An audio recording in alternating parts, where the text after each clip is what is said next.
নমস্কার। জয় শনি মহারাজের জয়। সুপ্রিয় দর্শক বন্ধুরা, আপনাদের সবাইকে এবিভিটি অ্যাস্ট্রো বাংলা বাস্তু টিপস চ্যানেলে মীন রাশির গুরুত্বপূর্ণ অনুষ্ঠানে স্বাগত। বন্ধুরা, সাবধান, সতর্ক থাকুন। আমার প্রিয় ভাই বোনেরা, আজ আমি যা বলবো সেটাকে হালকাভাবে নেবেন না। অনেক সময় মানুষ বুঝতেই পারে না সে ধীরে ধীরে কোথায় যাচ্ছে। কখনো কি অনুভব করেছেন যে মস্তিষ্ক অবিরত ছুটে চলেছে, মন শান্ত হচ্ছে না? ছোট ছোট কথায় রাগ চলে আসে, আর ভিতর থেকে মনে হয় সবকিছু ছিন্ন ভিন্ন হয়ে যাচ্ছে। সময় একটু কঠিনই সত্যি, কিন্তু যদি তুমি ঠিক সময়ে সিগন্যাল বুঝে নিতে পারো তাহলে সবকিছু বদলাতে পারে। আজকের বিষয়টা একটু আলাদা। তোমরা পাগল হয়ে যাওয়ার কাছাকাছি এসে গেছে, আর এটা থেকে শুধু একটাই উপায়ে বাঁচা যায়। এখন আপনি ভাবছেন এটা কী ধরনের কথা, কিন্তু ভালো করে বুঝুন, এখানে পাগলামির মানে শুধু মগজের রোগ নয়। এটা এমন একটা অবস্থা যখন মানুষ নিজেকে হারাতে শুরু করে। এই কথাগুলো ভয় দেখানোর জন্য নয়, বরং জীবনের অভিজ্ঞতা, মানুষের প্রকৃত পরিস্থিতি আর সময়ের সংকেতের উপর ভিত্তি করে বলা। আর যদি আপনি এই ভিডিওটা শেষ পর্যন্ত দেখেন, তাহলে একটা উপায় পাবেন যেটা দিয়ে আপনি নিজেকে সামলে রাখতে পারবেন। আজকাল প্রতি দ্বিতীয় মানুষই ভিতর থেকে ভেঙে পড়েছে। কারো প্রেমে বিশ্বাসঘাতকতা হয়েছে, কারো সম্পর্কের মাঝে দূরত্ব চলে এসেছে, বাড়িতে কথাবার্তায় টেনশন আছে, কোথাও ভাই ভাইয়ের মধ্যে ঝগড়া বাড়ছে। যেখানে আগে সাথে বসে খেত সবাই, আজ একে অপরের মুখ পর্যন্ত দেখতে ভালো লাগে না। ভালো করে বুঝবেন, এটা শুধু রাগ না, একদম ছোট্ট একটা সত্যি ঘটনা ভাবুন। দুই ভাই ছিল, ছোটবেলা থেকে একসাথে বড় হয়েছেন, সবকিছু শেয়ার করত। কিন্তু ধীরে ধীরে দায়িত্ব, টাকা আর কাজ নিয়ে ছোটখাট তর্ক শুরু হলো। প্রথমে মনে হয়েছিল এটা স্বাভাবিক, কিন্তু ধীরে ধীরে সেই তর্ক রাগে বদলে গেল। আর একদিন এমন হয়েছিল যে তারা একে অপরের সঙ্গে কথা বলা বন্ধ করে দিল। ভাবুন তো, সমস্যা কি এত বড় ছিল না, কিন্তু মনের চাপ এতটাই বেড়ে গিয়েছিল যে ছোটখাট বিষয়েও বড় হয়ে দাঁড়িয়েছিল।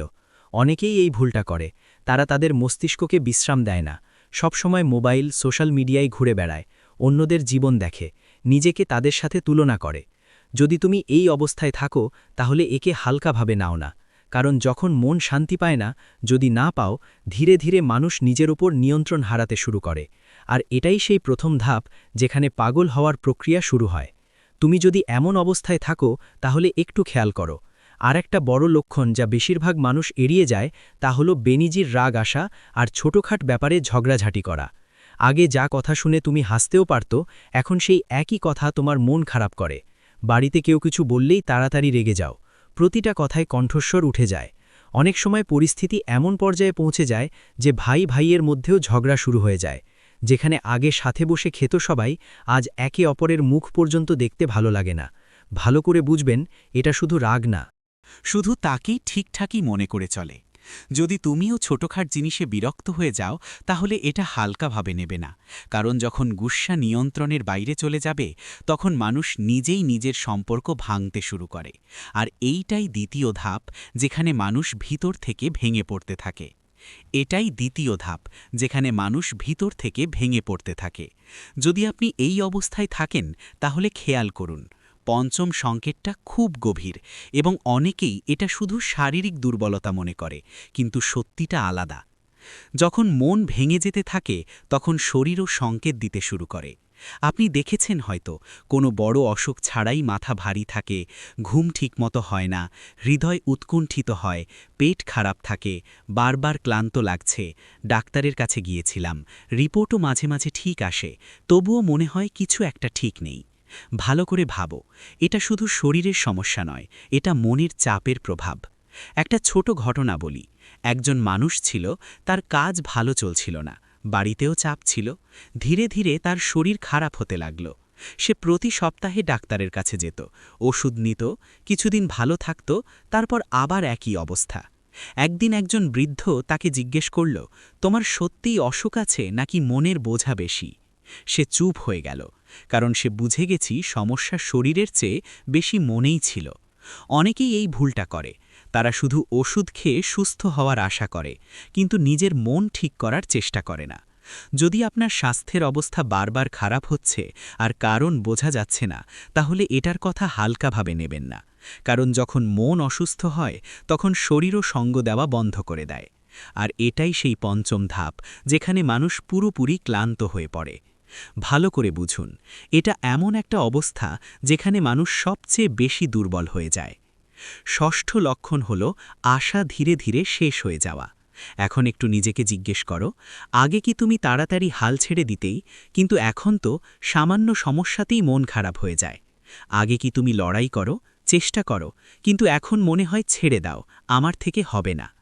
এটাই সবচেয়ে বিপজ্জনক মোড়, কারণ যখন মানুষ চেষ্টা করা বন্ধ করে দেয় তখন জীবন নিজেই থেমে যেতে থাকে। একটা ছোট্ট সত্য ঘটনা বুঝো। একজন মানুষ ছিল, তার একটা ছোট ব্যবসা ছিল। একবার ক্ষতি হলো, সে সামলে নিয়েছিল। দ্বিতীয়বারও ক্ষতি হলো, তখনও চেষ্টা করেছিল। কিন্তু তৃতীয়বার যখন সবকিছু খারাপ হয়ে গেল, তখন সে নিজের মনে হেরে গেল। এখন কি পরিবর্তন হলো? আগে সে সমাধান খোঁজার চেষ্টা করত, ধীরে ধীরে সে কাজ চালিয়ে যেত, কিন্তু এখন সে মনোযোগ দেওয়া বন্ধ করে দিয়েছিল, আর অবস্থা ক্রমশ আরও খারাপ হচ্ছিল। সমস্যা ক্ষতি নয়, সমস্যা ছিল তার হেরে যাওয়াটা। অনেকেই এই পরিস্থিতিতে চলে যায়, কিন্তু তারা ভাবে আমার ভাগ্যই খারাপ। যদি তুমি বারবার ভাবো এখন আর কিছু হবে না, তাহলে এটাকে হালকাভাবে নেওয়া যাবে না। কারণ যখন আশা শেষ হয় তখন মানুষ ভিতর থেকে খালি হয়ে যায়, আর এইটাই সেই ষষ্ঠ ধাপ যেখানে মানুষ নিজেকে পুরোপুরি হারিয়ে ফেলে। এখন মন দিয়ে বুঝো, এতদিন পর্যন্ত যা কিছু শুনেছ সবই ছিল ইঙ্গিত, কিন্তু এখন আমি যা বলবো সেটাই আসল পথ। তোমরা পাগল হতে চলেছ, আর এ থেকে বাঁচার একটাই উপায় আছে, নিজের মনকে সময় দেওয়া এবং সেটা বোঝা। শুনতে এটা খুবই ছোট মনে হতে পারে, কিন্তু এটাই সবচেয়ে বড় উপায়। এখন একটু গভীরে গিয়ে বুঝো এই কথা। আমরা সারা দিন সবাইকে নিয়ে জীবনযাপন করি, কিন্তু নিজের জন্য 10 মিনিটও বের করি না। আমরা অন্যদের কথা শুনি, কিন্তু নিজের মনের কণ্ঠকে চেপে ফেলি, আর এটাই সবচেয়ে বড় ভুল। একটা ছোট ঘটনা বলি। একজন মানুষ সব সময় চিন্তিত থাকত, রাগ, উদ্বেগ, ভয় সবই ছিল তার ভিতরে। একদিন সে ঠিক করল প্রতিদিন 15 মিনিট শুধু নিজের সঙ্গে বসকে, না মোবাইল বন্ধ, কোনো কথা না, শুধু শান্তি করে বসে নিজের মনকে শুনবে। শুরুতে অনেক উৎকণ্ঠা লাগবে, কিন্তু ধীরে ধীরে নিজের প্রশ্নগুলোর উত্তর নিজের থেকেই মিলতে থাকবে। কয়েক সপ্তাহের মধ্যে সে আগের চেয়ে অনেক বেশি শান্ত আর শক্তিশালী হয়ে উঠবে। বুঝে নাও, সমাধান বাইরে নয়, সমাধান তোমার ভেতরেই আছে। কি করবেন? প্রতিদিন 10 মিনিট একা শান্তি করে বসবেন, নিজের মনের কথা দমিয়ে রাখবে না। বেশি চিন্তা এলে সেটা লিখে ফেলো। একটু সময় প্রকৃতি বা ঈশ্বরের নামে দাও। কি করবেন না? সব কথা ভিতরে চেপে রাখবে না। নিজেকে অন্যদের সাথে তুলনা করো না। রাগে তাড়াহুড়ো করে প্রতিক্রিয়া দেখাবে না। মনে রেখো, সময় চাই। যেভাবে হোক, যদি নিজের খেয়াল রাখতে পারো তাহলে কোনো পরিস্থিতি তোমাকে হারাতে পারবে না। তুমি ভেঙে পড়নি, শুধু একটু ক্লান্ত, আর ক্লান্তির ওষুধ হল সঠিক দিশা আর একটু ধৈর্য। ঈশ্বর সবাইকে ইঙ্গিত দেন, শুধু বুঝার মতো কেউ চাই। হয়তো আজকের এই কথা তোমার জন্য সেই ইঙ্গিত। যদি আজ থেকেই নিজেকে একটু সময় দিতে শুরু করো, বিশ্বাস করো তুমি আবার আগের মতো শক্তিশালী হতে পারবে। এবার বলি তোমাদের লাকি নম্বর ও কালার কি। লাকি নম্বর 7, লাকি কালার হালকা নীল, স্কাই ব্লু। বন্ধুরা, জীবনের ছোট ছোট জিনিসগুলো খারাপ হতে শুরু করবে। এখন আপনাকে নিজেকে সামলাতে হয়, নিজের জীবনকে, নিজের পরিবারকে আর নিজের মানুষদের। দেখো, যখন রাহু খারাপ হয় অনেকবার মানুষ ভুল সঙ্গী আর ভুল অভ্যাসে পড়ে যায়, অলসতা ঝরে ওঠে, নেশা বা বিভ্রান্তিতে আটকে যায়। আর অনেকবার এমন হয় যে যখন রাহু খারাপ থাকে তখন আমাদের জীবন আর আমাদের আশেপাশের পরিবেশ থেকে বিরক্তি শুরু হয়। আপনাত্মের মতোটা যেন শেষ হয়ে যাচ্ছে মনে হয়। সবাইকে সন্দেহের চোখে দেখার অভ্যাস হয়ে যায়, সবাইকে আমরা সন্দেহের দৃষ্টিতে দেখতে শুরু করি। মানুষরা আপনাকে ঠকাবাজ মনে করতে শুরু করে। দেখুন, গ্রহ ছায়া গ্রহ, তাই এর প্রভাব হঠাৎ এবং গভীর হয়। তাই জীবনে খেয়াল রাখবেন বন্ধুরা, আপনি যতটা সম্ভব নিজেকে ঠিক রাখার চেষ্টা করুন। 3টে জিনিস করবেন না: নিজেকে খারাপ অভ্যাসে পড়তে দেবেন না, অন্যদের প্রতি কোনো রকম নেতিবাচক ভাবনা রাখবেন না, এবং মাদক জাতীয় জিনিস থেকে একদম দূরে থাকবেন। এটা তো আপনি করতে পারবেন বন্ধুরা, নিজের জীবনের জন্য। দেখুন, যদি আপনি বিবাহিত হন তাহলে এই সময়ে আপনার স্ত্রীকে সম্পূর্ণভাবে সহ্য করে আপনার জীবনকে এগিয়ে নিয়ে যেতে হবে। আর কিছু সময়ের জন্য ব্রহ্মচর্যের নিয়ম মেনে চলুন। আমার আপনাদের কাছে বিনীত অনুরোধ যে আপনি যদি বড় কোনো উৎসবের দিন উপবাস করেন, নারী হন বা পুরুষ, যে কেউ যদি কোনো ধরনের ওটস পালন করেন, সেই দিন আমাদের অবশ্যই খেয়াল রাখতে হবে ব্রহ্মচর্যের নিয়ম মেনে চলা উচিত। কারণ অনেক সময় কিছু মানুষের অভ্যাস থাকে পবিত্র থাকার বদলে এমন কাজ করে বসে যেগুলো ঠিক নয়, যার কারণে ফল আমরা পাই না এবং জীবনে সব কিছু নষ্ট হয়ে যায়। ভালো কিছু করার জন্য করলেও বেয়াদবি হয়ে যায়। কেন এমন হয়? কারণ আমাদের ভুল। দেখুন, আমি এখনই আপনাকে বলি, আপনার জীবনে যদি কিছুই ঠিক না লাগে, মনটা অনেক কষ্টে থাকে, বুঝে নিন যে এই সময়ে রাহু আপনাকে অশুভ ফল দিচ্ছে। শরীর যখন রেগে যায় তখন পরিশ্রমের ফল দেরিতে মেলে। মানুষের জুতো ঘষে ফেটে যায়, মানুষ নিজেরাই ঘষে ফেটে যায়, এদিক ওদিক দৌড়াদৌড়ি করে, হাত জোড়া দিয়ে মানুষের সামনে পরিশ্রম করে, কিন্তু ফল মেলে না। কিন্তু সবসময় আমাদের শাস্ত্রে বলা হয়েছে ভগবানের ঘরে দেরি আছে, কিন্তু অন্ধকার নয়। আর আমি তোমাদের বলি বন্ধুদের, যে শনি যদি দোষময় অবস্থায় থাকে তাহলে আর্থিক সমস্যাগুলো বেশি হয়ে যায়, বারবার বাধা আসে, ঋণের বোঝা বেড়ে যায়, আর পরিবারের মধ্যে মনোমালিন্য হয়। আর্থিক সমস্যা তখনই আসে যখন আয় হঠাৎ করে থেমে যায়। যেখানে আমরা ভাবি টাকা আসবে, ঠিক ওই জায়গাতে হঠাৎ এমন কিছু সমস্যা হয় যে টাকা আসা বন্ধ হয়ে যায়। শনি হল ন্যায়ের গ্রহ।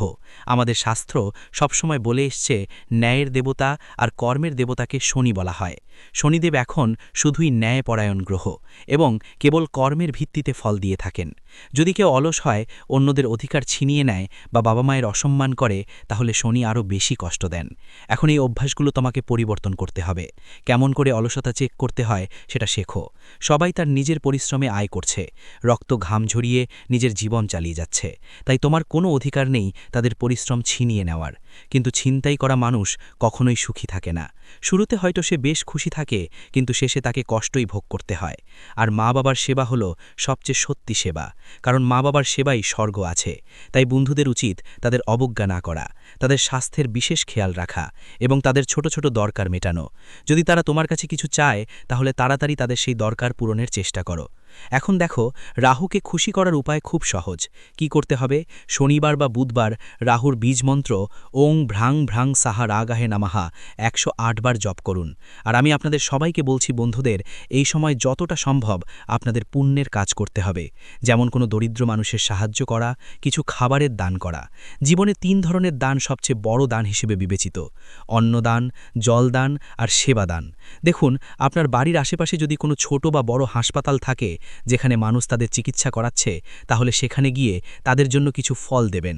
যেমন দেখুন, প্রতিটি শহরেই সরকারি হাসপাতাল থাকে, তো এই হাসপাতালগুলোর অনেক সময় সুবিধাগুলো ভালো থাকে না।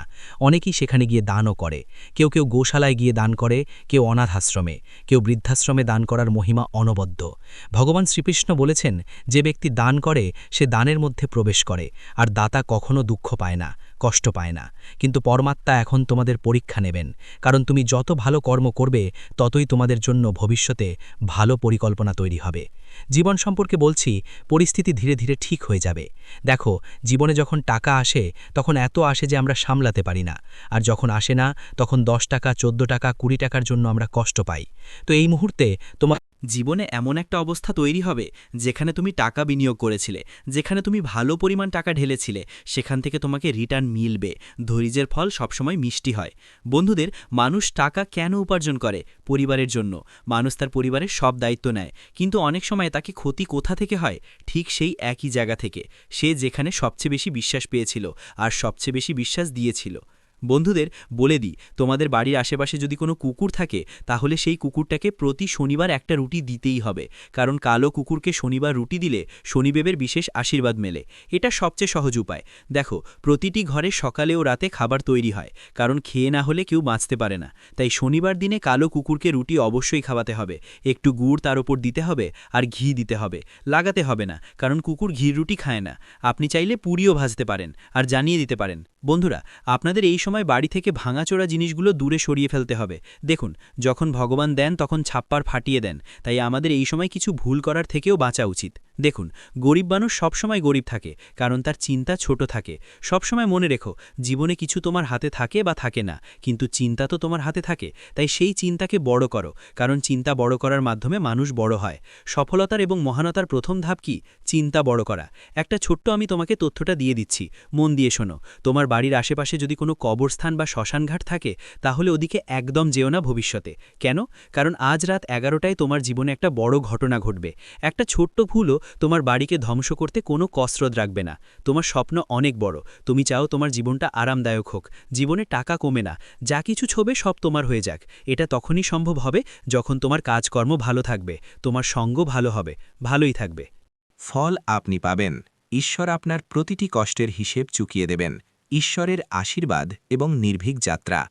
আপনি অপ্রতিরোধ্য। আপনার জয় অবশ্যম্ভাবী। এই জ্যোতিষ অনুষ্ঠানটি যত মনোযোগ দিয়ে শুনবেন, তত ভেতরের একটি আওয়াজ জাগ্রত হবে। এখন থামতে নেই, এখন লড়াই করতে নেই, এখন শুধু জ্বলতে হবে। কারণ যে আত্মায় ঈশ্বরের আশীর্বাদ নেমে আসে, তাকে কোনো শক্তি টলাতে পারে না। সে হয় অপ্রতিরোধ্য। আপনার চারপাশে এখন এমন শক্তি তৈরি হচ্ছে, যা আপনাকে প্রতিটি দৃষ্টি, প্রতিটি বাধা, প্রতিটি জাল থেকে বাঁচিয়ে সেই শিখরে নিয়ে যাবে যেখানে পৌঁছনোর স্বপ্ন মানুষ ছেড়ে দিয়েছিল। এবং আজ আপনি এমন এক মোড়ে দাঁড়িয়ে আছেন যেখানে পিছন ফিরে তাকানোর কোনো কারণ নেই। কারণ এখন আপনার ভবিষ্যৎ আপনাকে ডাকছে। আপনার জন্য নতুন পথ খুলেছে। আপনার বিজয় অবশ্যম্ভাবী। শত্রুর দুর্ভাগ্য এবং আপনার বিজয় নিয়তির খেলা, তাদের নিজস্ব কর্মের ফল। এখন যেসব জিনিস থেকে ভয় পেতেন, যে শত্রু আপনার পিঠে ছুরি মেরেছিল, এখন তারই ভাগ্য উল্টে যেতে চলেছে। কারণ যে চাল সে আপনার বিরুদ্ধে বিছিয়েছিল, তাতে সে নিজেই ফেঁসে গেছে। তার চাল তার বিরুদ্ধেই কাজ করেছে। এখন ব্রহ্মাণ্ডের শক্তিগুলো আপনার পক্ষে চলতে শুরু করেছে। মহাজাগতিক শক্তি আপনার সাথে আছে। যে আপনার প্রতিটি উন্নতিতে নজর রেখেছিল, এখন তার প্রতিটি ষড়যন্ত্র উল্টে যাবে। তার প্রতিটি লুকানো চাল তারই মাথায় পড়বে। সে নিজের ফাঁদেই ধরা পড়বে। যে ভাবত যে সে আপনাকে শেষ করে দিলে, সে এখন নিজের অস্তিত্ব মাথায় ঘুরে বেড়াবে। তার জীবন হবে বিপর্যস্ত। এটাই তো হয় বিচার। এবং এই জ্যোতিষ অনুষ্ঠান আপনাকে সতর্ক করছে, আপনাকে সামনে নেওয়ার এবং হাসার সুযোগ দিচ্ছে। কারণ যেদিন সে আপনার বিরুদ্ধে প্রথম মিথ্যা বলেছিল, সেদিন থেকেই তার জীবনের ধ্বংস শুরু হয়ে গিয়েছিল। ন্যায় বিচার এবং সত্যের চূড়ান্ত জয়। আপনার ভাগ্য হবে কিংবদন্তি, তাদের হবে পতন। এবং এখন সময় এসেছে যখন সে নিজের অস্ত্রেই আহত হবে, নিজের চালের জলেই নষ্ট হবে। এবং আপনার ভাগ্য এমন উচ্চতায় পৌঁছাবে যে মানুষ দেখবে এবং ভাববে যে এই অলৌকিক ঘটনা কিভাবে ঘটল। মনে রাখবেন, যে সত্যের সঙ্গ ত্যাগ করে তার শেষ নিশ্চিত। এবং যে আপনার বিরুদ্ধে ছলনা করেছে, এখন তার নিজের লোকেরাই তার বিরুদ্ধে হয়ে যাবে। তার আসলত্ব বিশ্বের সামনে আসবে এবং সে নিজেই নিজের পায়ে কুড়াল মারবে, নিজের সর্বনাশ নিজেই ডেকে আনবে। ঈশ্বরের রায় আপনার পক্ষে। আপনার উজ্জ্বল ভবিষ্যৎ তাদের অনুশোচনা। এই সব কিছু হঠাৎ করে ঘটবে। এমন এক মোড় আসবে যখন সে নিজেই বলবে যে ইস, যদি এমনটা না করতাম। এবং এই সব কিছু ব্রহ্মা, বিষ্ণু এবং মহেশের পক্ষ থেকে আপনার জন্য রচিত ন্যায়। তাই শান্ত থাকুন, কিন্তু সতর্ক থাকুন। কারণ এখন সে শেষ আঘাত আনার চেষ্টা করবে, কিন্তু এবার তা আঘাত নয়, তার নিজের ভবিষ্যৎ কাটা পড়বে। তার সমস্ত আশা আকাঙ্ক্ষা শেষ হয়ে যাবে। এই সময় আপনার জন্য খুব মূল্যবান। এই মুহূর্তগুলো যত কাছে আসবে, আপনার উজ্জ্বলতা আরও বাড়বে। প্রতিটি দিক থেকে শুভ সংবাদ আসবে এবং যে আপনার সম্মান ছিনিয়ে নিতে চেয়েছিল, সে এখন নিজেই মানুষের সামনে কাকুতি মিনতি করবে। শ্রীরামের আশীর্বাদ, আপনার অদম্য শক্তি, শত্রুদের বিনাশ। যদি আপনি এই কথাটি বুঝতে পারেন, তবে অবশ্যই ভিডিওটি লাইক করুন এবং যে শক্তি আপনার পক্ষে দাঁড়িয়েছে তার সম্মান করে চ্যানেলটি সাবস্ক্রাইব করুন। এবং মন্তব্যে অবশ্যই লিখুন জয় শ্রীরাম। কারণ যে বাড়িতে শ্রীরামের নাম থাকে, সেখানে কোনো শত্রু বেড়ে উঠতে পারে না, কোনো অশুভ শক্তি প্রবেশ করতে পারে না। মনে রাখবেন, সেই ব্যক্তি যে আপনাকে পিছন থেকে আঘাত করতে চেয়েছিল, এখন সামনে থেকেও ভয় পেতে শুরু করবে। তার ছলচাতুরি ফাঁস হবে। সে যতই মিথ্যা বলুক, এখন কেউ তার সাথ দেবে না, তার কথায় কেউ বিশ্বাস করবে না। এবং যে লোকেরা আগে আপনার বিরুদ্ধে প্ররোচিত হয়েছিল, এখন তারাও বুঝবে যে আসল দোষী কে। আপনার হাসি অনুপ্রেরণা, ভাগ্যের নতুন অধ্যায়। তাদের কষ্টের দিন, তার প্রতিটি পরিকল্পনা ব্যর্থ হবে এবং আপনার ভাগ্য প্রতিদিন আরও শক্তিশালী হবে। তার প্রতিটি দিন কষ্টদায়ক হবে, তার মুখ বিষণ্ণ হবে এবং আপনার হাসি মানুষের জন্য অনুপ্রেরণা হবে। কারণ যখন ব্রহ্মাণ্ড বিচার করে, তখন সবার আগে মিথ্যার ভিত্তিকেই নাড়িয়ে দেয় এবং এখন সেই ভিত্তির উপর বজ্রপাত হতে চলেছে। যদি আপনি এই পুরো পরিবর্তনটি অনুভব করেন তবে আবারও বলুন জয় শ্রীরাম এবং সাবস্ক্রাইব বাটন টিপে আপনার শক্তিকে এই জ্যোতিষ অনুষ্ঠানের সাথে যুক্ত করুন, কারণ এটি কেবল ভবিষ্যৎবাণী নয়, এটি ঈশ্বরের ঘোষণা। শত্রুর মুখোশ উন্মোচন, আপনার চূড়ান্ত জয়, তাদের দুর্গতি। সেই শত্রুর জীবনের উল্টো গণনা শুরু হয়ে গেছে এবং আপনার ভালো দিনের শুরু আজ থেকেই হয়েছে। এবং এখন যখন সময় বাঁক নিয়েছে, তখন কেবল পরিস্থিতিই নয়, প্রতিটি সম্পর্ক উন্মোচিত হবে যা বাইরে থেকে নিজের মনে হলেও আসলে আপনার সবচেয়ে বড় শত্রু। এখন তার মুখ সবার সামনে আসতে চলেছে, যে আপনার বাড়িতে বসে আপনার লবণ খেয়েছে এবং তারপর আড়ালে আপনার নামে কাদা ছড়েছে, এখন তার শেষ তার দরজায় কড়া নাড়তে চলেছে। মনে রাখবেন, এটি সেই সময় যখন প্রতিটি লুকানো সত্য বাইরে আসবে এবং যে আপনাকে নিচে নামাতে চেয়েছিল সে নিজেই মাটিতে পড়ে যাবে, কারণ সত্যের শক্তি আপনাকে ছুঁয়েছে এবং এই শক্তি কোনো ছলনা বা কপটতার কাছে হার মানে না। বিশ্বাসঘাতকের পরিণতি এবং আপনার বিজয়ের মুকুট, চূড়ান্ত প্রাপ্তি। এখন তাকে সেই দিন দেখতে হবে যখন মানুষ তার নাম নিতেও দ্বিধা করবে এবং আপনার নাম সম্মান ও বিজয়ের সাথে নেওয়া হবে। তার ছলচাতুরি, তার মিথ্যা ভান, তার নকল প্রেম সবই এক এক করে ভেঙে পড়তে চলেছে, কারণ যে মুহূর্তে সে আপনার সাথে বিশ্বাসঘাতকতা করছিল সেই মুহূর্তেই ব্রহ্মাণ্ড তার বিরুদ্ধে রায় লিখে দিয়েছিল। এখন কেবল তার ফসল পেকেছে এবং তাকে তারই ফল পেতে চলেছে। সে যতই কাঁদুক, কাকুতি মিনতি করুক, কিন্তু এখন কিছুই বদলাবে না। আপনার আত্মবিশ্বাস এত প্রবল হবে যে তার শব্দও আপনাকে টলাতে পারবে না। তার মুখ দেখে মানুষ বলবে যে এই সেই ব্যক্তি যে আপনজনদের ঠকিয়েছিল, এবং তখন আপনি নিজের উপর গর্ব অনুভব করবেন যে আপনি সহ্য করেছেন কিন্তু নত হননি, ভেঙে পড়েননি। এবং আজ যখন ঈশ্বর আপনাকে তুলে ধরেছেন, তখন কোনো শক্তি আপনাকে নামাতে পারবে না। আলো আপনার জীবনে স্থায়ী হবে, আপনার উজ্জ্বল ভবিষ্যৎ তাদের সম্পূর্ণ বিনাশ। যদি আপনিও এই পরিবর্তনটি নিজের চোখে দেখতে চান, তবে ভিডিওটি পুরো দেখুন এবং এই মুহূর্তেই চ্যানেলটি সাবস্ক্রাইব করুন, কারণ এই জ্যোতিষ অনুষ্ঠান আপনার আত্মাকে সেই শক্তি দিচ্ছে যা এতদিন আপনাকে ভ্রম ও অন্ধকারে আটকে রেখেছিল। এখন আলো এসেছে, এখন আলো আপনার জীবনে স্থায়ী হবে এবং যে আপনার জীবনকে অন্ধকারে ঠেলে দেওয়ার চেষ্টা করেছিল সে এখন নিজেই নিজের জীবনের আলো হারাবে। তার প্রতিটি চাল উল্টো পড়বে, প্রতিটি কথা তার বিরুদ্ধে যাবে এবং সবচেয়ে বড় কথা, এখন সে সেটাই পাবে যা সে অন্যদের দিতে চেয়েছিল, যন্ত্রণা, অপমান এবং অবজ্ঞা। কিন্তু আপনি পাবেন সম্মান, সাফল্য এবং সেই উচ্চতায় যেখানে পৌঁছে মানুষ বলবে যে একজন সৎ মানুষ কখনো হারতে পারে না। তাই আবারও এই শক্তিকে স্বীকার করুন, লাইক বাটন টিপুন এবং মন্তব্যে লিখুন জয় শ্রীরাম, যাতে এই জ্যোতিষ অনুষ্ঠান আপনার শক্তির সাথে যুক্ত হয়ে আপনার রক্ষা করতে পারে। কারণ এখন সময় এসেছে যখন আপনার ভাগ্য উচ্চতা ছুঁয়ে যাবে এবং আপনার সবচেয়ে বড় শত্রু তার কর্মের দ্বারা নিজের শেষের কারণ হবে। কারণ যখন সময় বাঁক নেয়, তখন শত্রুরা নিজেরাই শিকার হয়ে যায়, আর যখন শত্রুরা নিজেরাই শিকার হয়, তখন অন্য কেউ তাদের নিচে নামায় না, বরং তাদের নিজস্ব কর্মই তাদের টেনে নিচে নিয়ে আসে। সময়ের বিচার এবং আপনার চূড়ান্ত জয়, বিশ্বাসঘাতকদের পরিণতি। এবং এটাই ঘটছে এখন। যে মুখ আপনার সামনে হাসির মুখোশ পড়েছিল সেই এখন ব্যথা ও অনুশোচনায় জ্বলছে। তার ঘুম উড়ে গেছে, খাবার গলা দিয়ে নামছে না, হৃদয় প্রতি মুহূর্তে আতঙ্কিত, কারণ এখন সে দেখতে পাচ্ছে যে সে যা বুনেছিল তাই এখন কয়েক গুণ হয়ে ফিরে আসছে।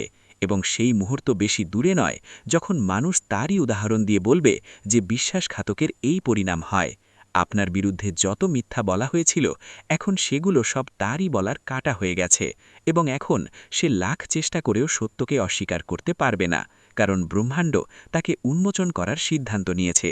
এবং ঈশ্বর যখন কারো পাপ প্রকাশ করেন, তখন কোনো আইনজীবী বা সাক্ষীর প্রয়োজন হয় না, সময় নিজেই সাক্ষ্য দেয়, এবং সেই সময় এখন আপনার পাশে দাঁড়িয়েছে। ভিডিওটি এখানেই শেষ করছি। ভিডিওটি যদি ভালো লেগে থাকে তাহলে অবশ্যই একটি লাইক দিয়ে চ্যানেলটি সাবস্ক্রাইব করে যাবেন এবং কমেন্ট বক্সে জয় শনি মহারাজের জয় লিখতে ভুলবেন না। দেখবেন শনিদেবের কৃপায় আপনারা সবাই ভালো থাকবেন। ধন্যবাদ।